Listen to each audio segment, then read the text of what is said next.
This now brings me to the topic of the two speeches that Putin and Shoigu delivered at this expo in Moscow. Now, I should say that both of these speeches were delivered to an international audience. There were lots of military officials and diplomats and all these sort of people from around the world, not from the West, of course, but from the global South, from China, from India, from Latin America, from Africa, attending this expo exhibition in Moscow, where the Russians were showing this Western equipment and talking about their own weapon systems, and were staging these games, these military games. And it's interesting, first of all, that Shoigu delivered a speech which, as we will see, was as long and as consequential and covered as much ground as Putin's speech. It's as if these two, Putin and Shoigu, were equals. Instead of Putin being, the president, the overall commander-in-chief, and Shoigu being purely the subordinate.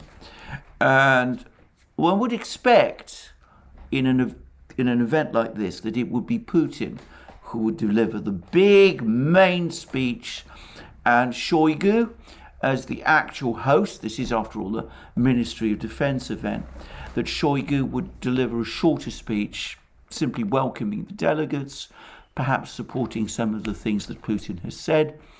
But it wasn't like that. These were two speeches, as I said, of comparable length, comparable complexity, covering a huge range of issues. Shoigu discussed matters well beyond his defense minister's brief. And I have to say I found that interesting.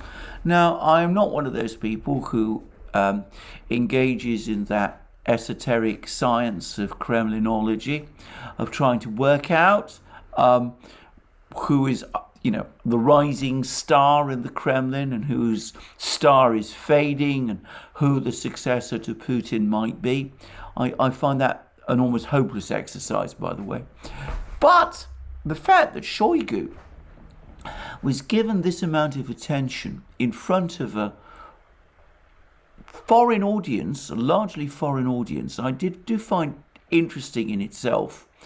And dare I say it, it's almost as if he was being prepared for this audience for a much more enhanced political role.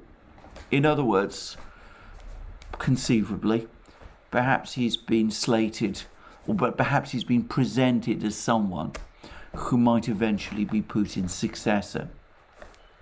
Now, if so, I would say that I would find that a little surprising, given that Shoigu and Putin are roughly the same age. And of course, Putin is likely to remain president of Russia for quite a long time. But anyway, for what it's worth, I was surprised that Shoigu was given, alongside Putin, as much time as he was, and that he delivered a speech as dense and as substantive as Putin's own.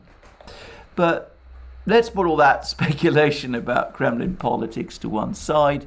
As I said, I'm always very dubious about that kind of thing myself. Let's focus instead on the content of these speeches, because they're extremely interesting. And we'll turn first to Putin's. And he spoke as follows. I'm not going to read the entire speech, but I'm going to deal with the geopolitical aspects of it, and if you like, in some ways, the philosophical aspects of it. And so, after his introductory comments, Putin goes on to say the following: the situation in the world is changing dynamically, and the outlines of a multipolar world order are taking shape.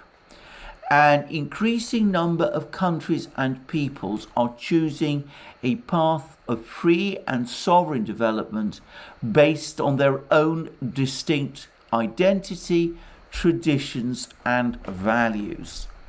These objective processes are being opposed by the Western globalist elites. Now, let's stop at this point because I just want to single out this phrase, Western globalist elites. Many of us heard lots of people use this expression globalization, talk about globalists, the globalists and their policies in the West.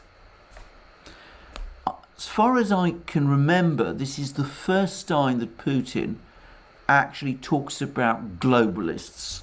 He doesn't use that expression exactly. He talks about Western globalist elites. He wants to make the point that these are elite people and that they're entirely from the West. But he is effectively talking about globalists, about people in the West who pursue a globalist project.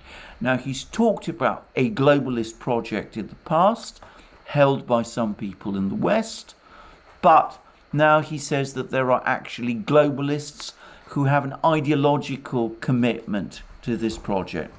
Anyway, these objective processes are being opposed by the Western globalist elites who provoke chaos.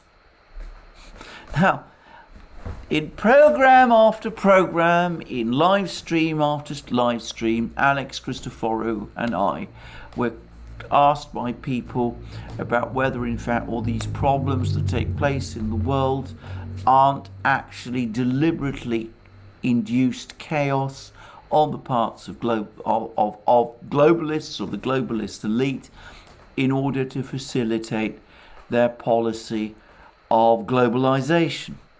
Well, here we have no less a person than the president of Russia saying that very thing, that these objective processes, that's the processes towards multipolarity, towards countries and peoples choosing a path of free and sovereign development based on their own distinct identity, traditions and values, that those processes are being opposed by a Western globalist elites, by globalists in other words, and that one of the mechanisms they use is to promote chaos. They are using chaos to promote globalization.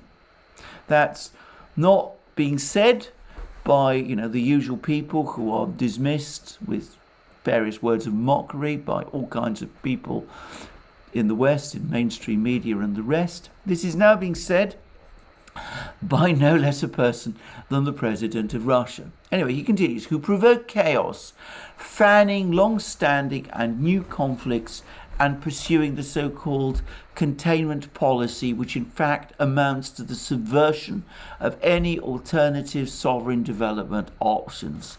Thus, they are doing all they can to keep hold on to the hegemony and power that are slipping from their hands.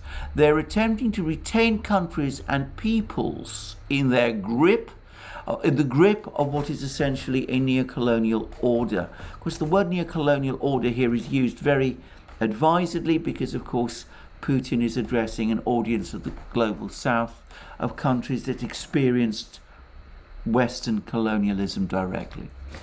Their hegemony means stagnation for the rest of the world and for the entire civilization. It means obscurantism, cancellation of culture, and neoliberal totalitarianism. Just a few days ago, we were doing a program on the Duran, and I said that, in my opinion, what is called liberalism today bears very little resemblance to the liberalism of people like Voltaire, which was very keen on allowing freedom for people to express themselves.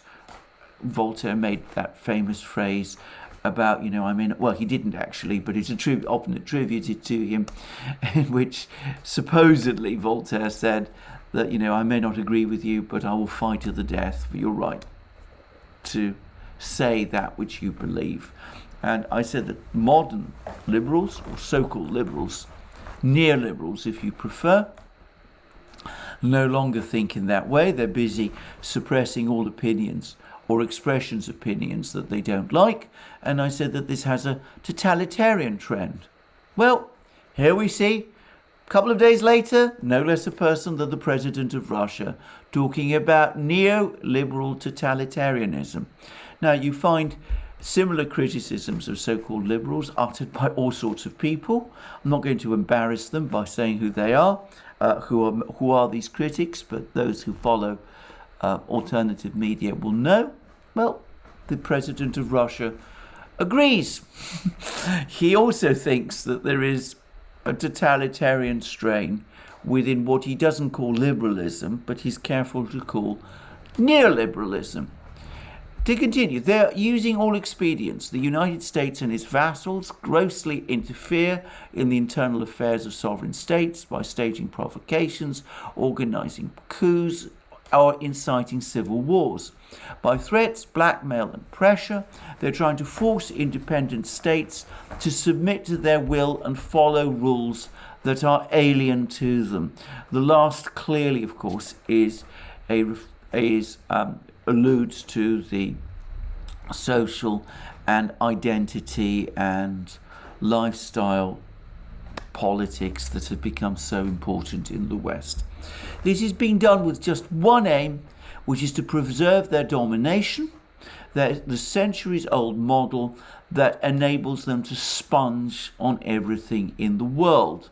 But a model of this sort can only be retained by force. Anyway, this is why the collective West, the so-called collective West, is deliberately undermining the European security system and knocking together ever new military alliances. NATO is crawling east and building up its military infrastructure. And then he talks a great deal about the problems that has caused Russia and the way in which Russia tried to deal with these problems by negotiation and how that failed. And then he goes on to say, Putin goes on to say, they need conflicts to retain their hegemony. It is for this reason that they have destined the Ukrainian people to be used as cannon fodder. They have implemented the anti-Russia project and connived at the dissemination of, and anyway, he now talks about an ideology. He uses the label for that ideology, but of course he's referring to the ideology that gained prominence in Europe in the 1930s. And then he talks about this is the reason why Russia was obliged to launch its special military operation in Ukraine.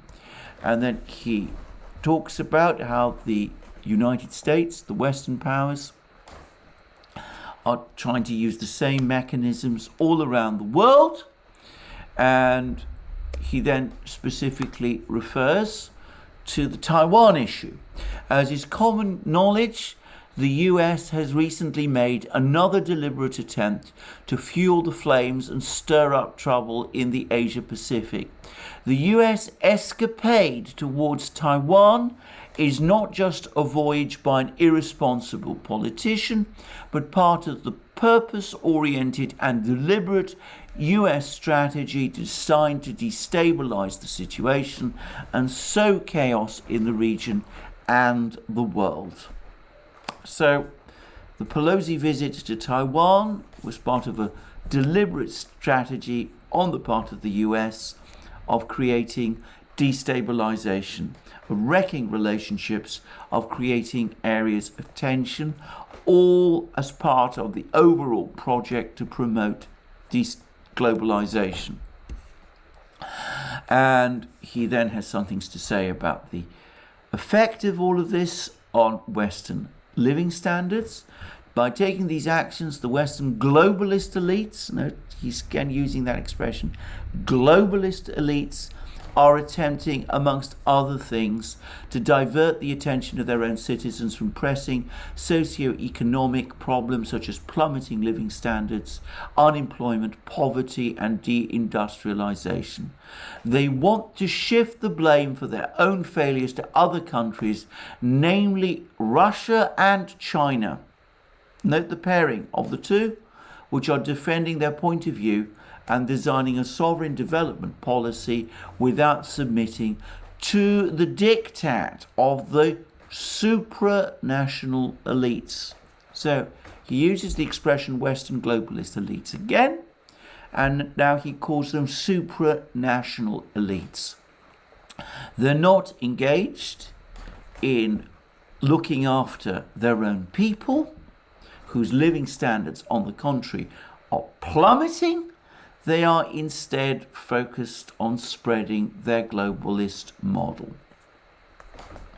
And they do that through spreading chaos, setting country off against country, and by destabilizing situations and by creating conflicts.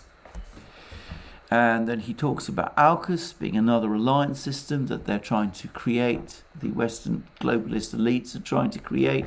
This is the alliance between the United States and Australia and New Zealand and Japan and all of those in the Pacific region. And then he ends by saying, I reiterate that the era of the unipolar world is becoming a thing of the past. No matter how strongly the beneficiaries of the current globalist model, note the word globalist model, cling to the familiar state of affairs, it is doomed.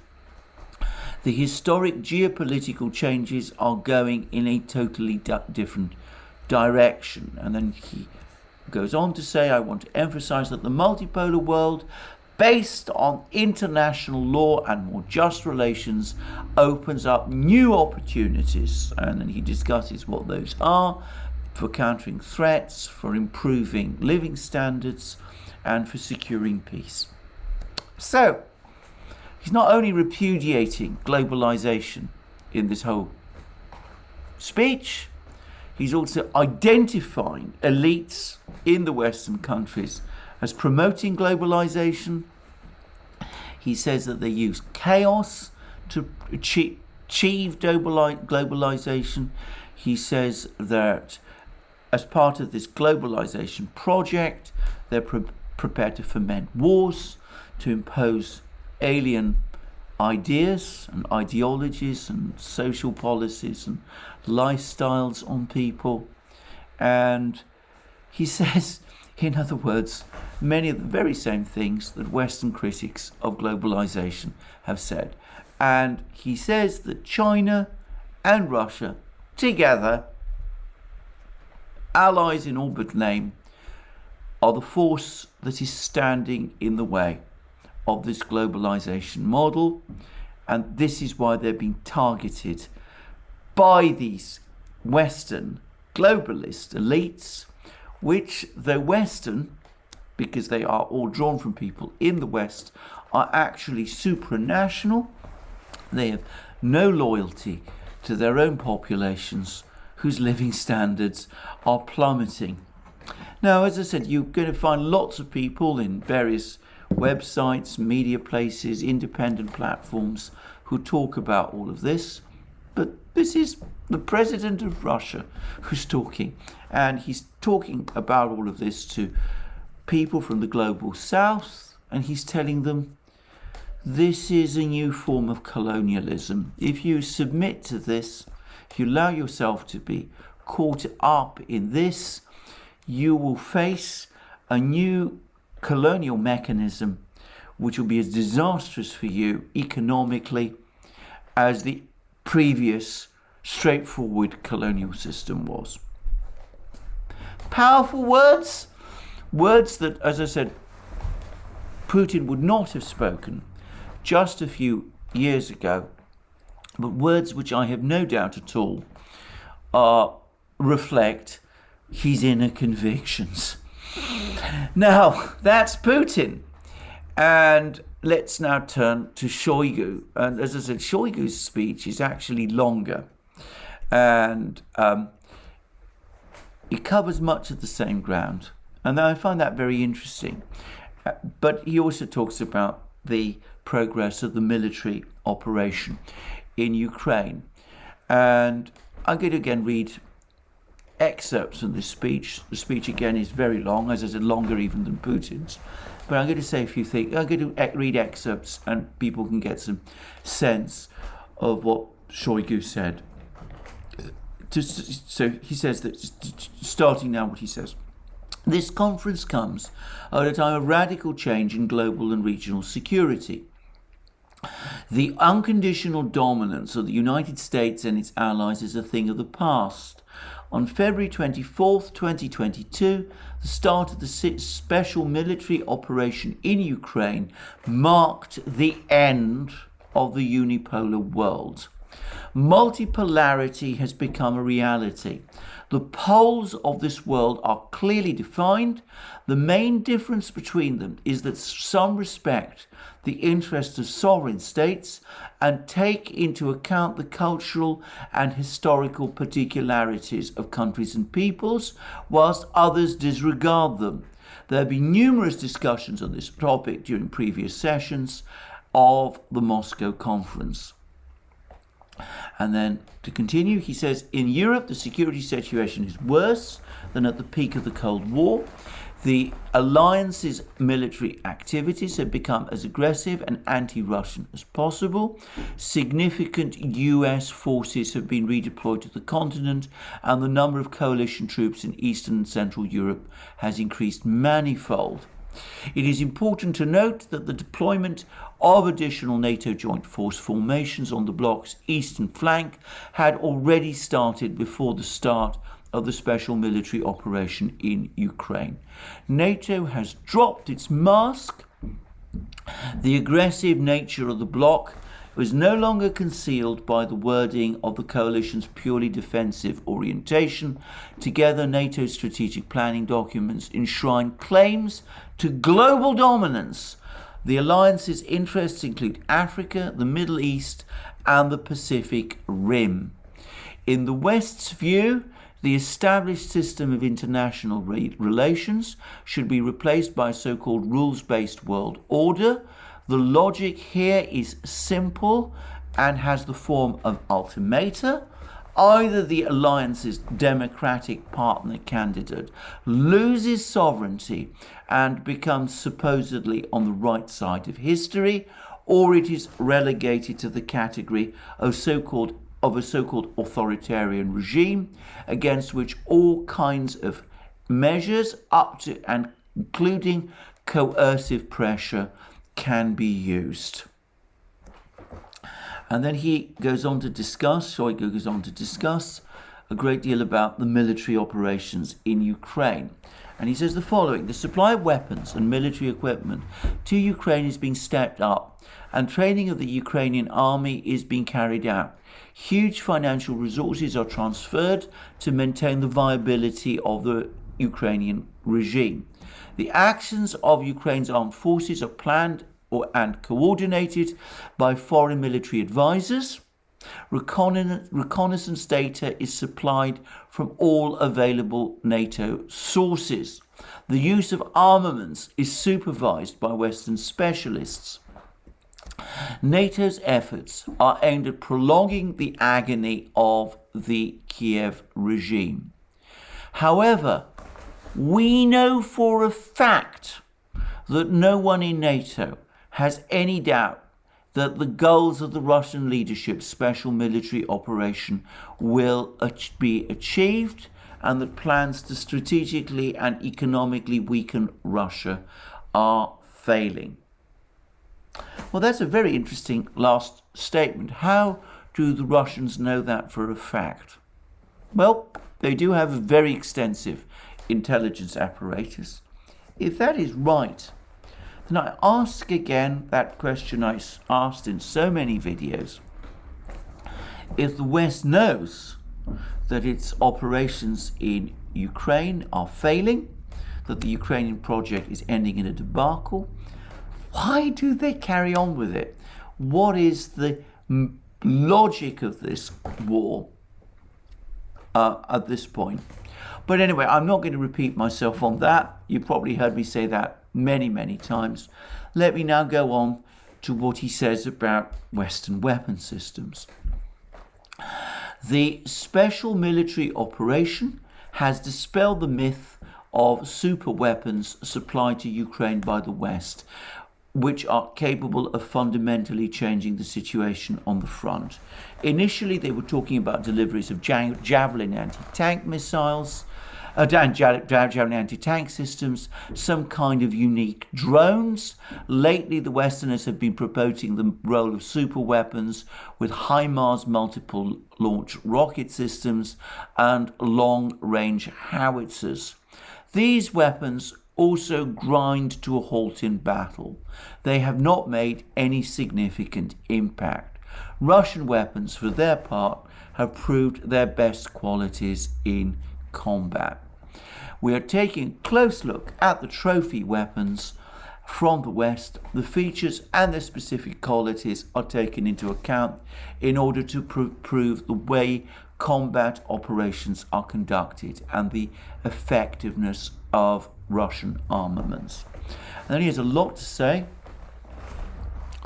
about the fact that Ukrainian armed forces operations are planned in Washington, in London.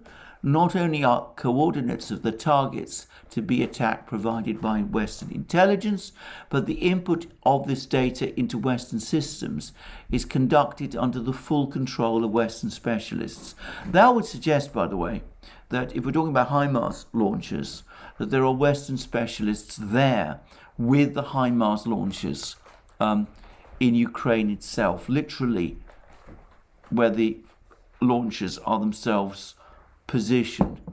In which case, by the way, it's likely, if the Russians are telling the truth and they have destroyed some of these launchers, that some of these Western specialists have also been killed.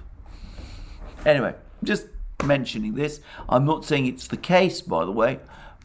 This derives from things that Shoigu is saying. He may be wrong, or he may be engaging in a little disinformation here, but that's what he says. And then he talks about the Ukraine's combat losses. Kiev's role in the West's combat approach has been reduced to supplying manpower, which is seen as expendable. This explains the huge loss of personnel in Ukraine's armed forces and territorial defense formations. So far, the real figures of dead soldiers and mobilized so-called territorial defense forces have been concealed by the Kiev leadership. In time, however, this information will become public. The testimonies of POWs allow us to form a realistic picture of what is happening on the other side of the front. The dismissive attitude towards the loss of foreign soldiers reinforces the thesis that NATO has purely selfish interests in Ukraine. And then Shoigu goes after the British specifically. He says, clearly, Britain's colonial experience as the main sponsor of the Kiev regime has come in very handy for London in dealing with the current leadership in Kiev. Well, I think we're going to do a program eventually about the British role in this conflict, but I'm not going to discuss it now. And then Shoigu goes on in a massive tour de horizon, as the French would say. He discusses global affairs. He talks about AUKUS. He talks about the Soviet Union's victory of Japan at the end of the Second World War. He talks about strategic arms limitation and the way that is completely broken down. He has talked about the collapse of conventional force limitations and reductions in Europe. He talks about Syria and what has been going on there and the war in Syria. He talks about Afghanistan. He talks about Africa and the way in which Africa has now become a battlefield, a battleground, a geopolitical battleground between the Eurasian forces and the West.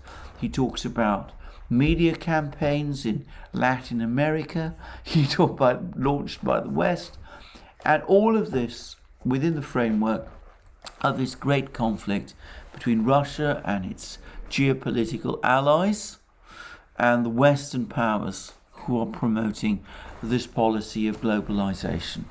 Again, I have to say, I repeat what I said earlier, it's unusual for a subordinate to the Russian president to be given an opportunity to speak at this extraordinary length on world affairs, touching on foreign policy and what is going on in region after region, Latin America, Africa, etc., well beyond, you would think, his actual remit. And I wonder why.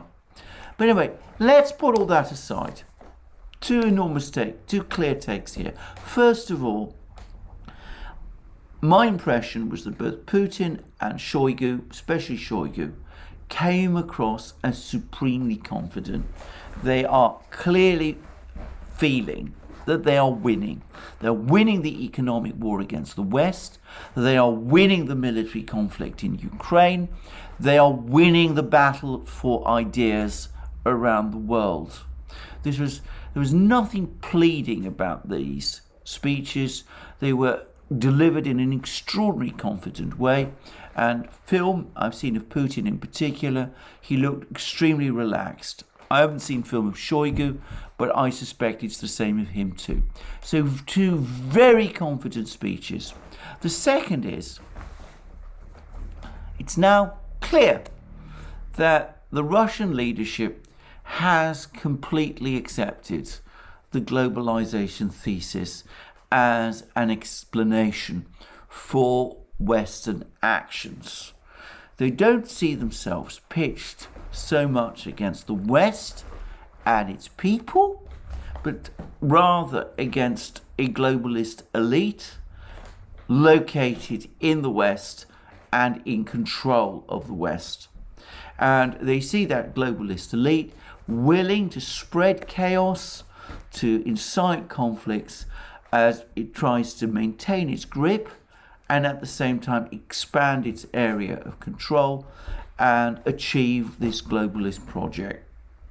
Now that is, to my mind, a remarkable revelation that the Russian leadership thinks in that kind of way and promotes those ideas. Until very recently, criticism of globalization was a marginal thing. You would not have seen any government around the world adopt it. Now, one of the world's most powerful governments, that of Russia, has done so. I suspect that this is something which other governments will quietly and gradually start to do as well. The Chinese government sort of does. On the one hand, it still talks about globalization being a good thing, but of course when it talks about globalization, what it really means is free access for China to world markets. China explicitly repudiates the idea of a rules-based international order and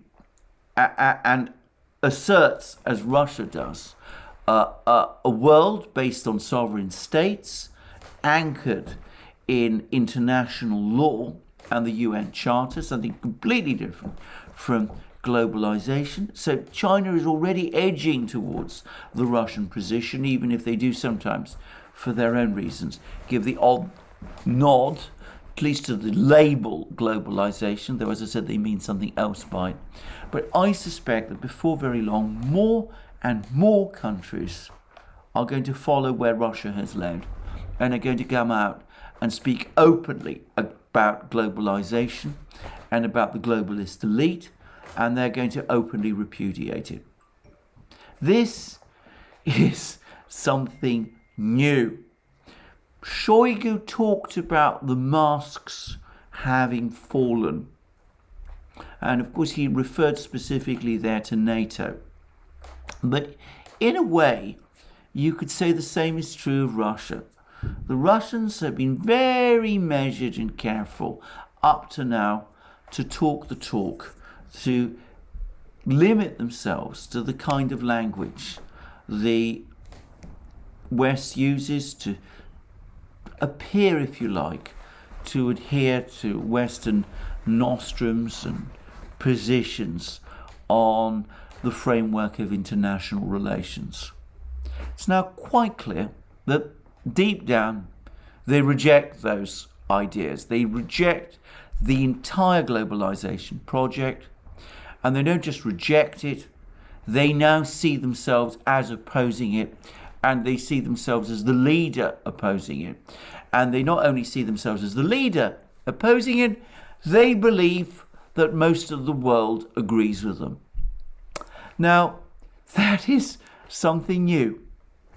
I wonder how the West will react to this, whether Western leaders will see that they're now involved in ideological conflict, just as they were during the Cold War, and whether the frame of, that this is democracies versus autocracies is now going to be sustainable.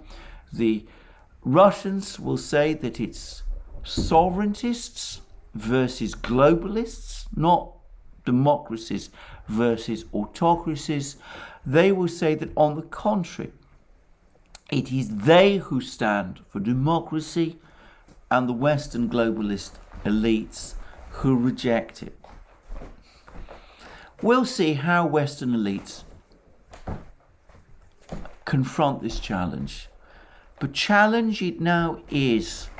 And once the war in Ukraine ends, and Shoigu has made it absolutely clear that it can only end now with a Russian victory, once the war ends and the West has lost, this struggle for ideas, a struggle of ideas on top of the geopolitical struggle, will begin in earnest. Well, thank you for joining me again today for this long video on this complex subject. Overlong video perhaps, but this is an intricate discussion about intricate things. Remember, you can find us on other platforms, Locals, Rumble, Odyssey and Telegram. And of course, you can also support us via Patreon and Subscribestar and by going to our shop. And please also remember to tick the like button and to check your subscription to this channel. Thank you for joining me again today. More from me soon.